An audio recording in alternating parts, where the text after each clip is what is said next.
ఏమున్నది, వీళ్ళని కోసి రక్తం చల్లితే పంటల మీద అదే పండుతాయి. రైతుల పంట పొలాల్లో నీళ్లు బారించండి ముఖ్యమంత్రి గారు అంటే మా రక్తాన్ని బారిస్తా అని రేవంత్ రెడ్డి గారు మాట్లాడుతూ ఉన్నారు. ఇది ఒక ముఖ్యమంత్రి మాట్లాడాల్సిన భాషన? నీళ్లు కావాలని మేము అడిగితే రక్తం కావాలని రేవంత్ రెడ్డి అంటుండు. రక్తం ఇస్తా సార్, నీకు రక్తం కావాలంటే ఇస్తాం, దానికి కూడా మేము వెనకాడటోళ్ళం ఏం కాదు. కానీ మాకు నువ్వు నీళ్ళు ఇవ్వడానికి, ఒకవేళ మా రక్తమే నీకు నీళ్ళు ఇవ్వడానికి అడ్డమైతే ఆ రక్తం ఇవ్వడానికి కూడా మేము సిద్ధంగా ఉన్నాం. ఇప్పుడు రాజకీయాల్లో విమర్శలు సహజం. ఒక ముఖ్యమంత్రి స్థానంలో ఉండి ప్రతిపక్షాల యొక్క రక్తాన్ని పంటలపై చల్లాలి, బెల్ట్తో కొట్టాలి అని మాట్లాడడం అనేటువంటిది అత్యంత జుగుత్సాకరం.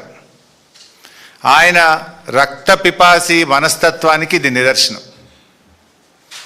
నిన్న ఎక్కడ మాట్లాడిండు ఆయన? బోధి పెవిలియన్లో మాట్లాడిండు. పేరేమో బోధి పెవిలియన్. మాటలన్నీ హింసను ప్రేరేపించి హింసను తలపించేటువంటి మాటలు నిన్న ముఖ్యమంత్రి గారు మాట్లాడినారు.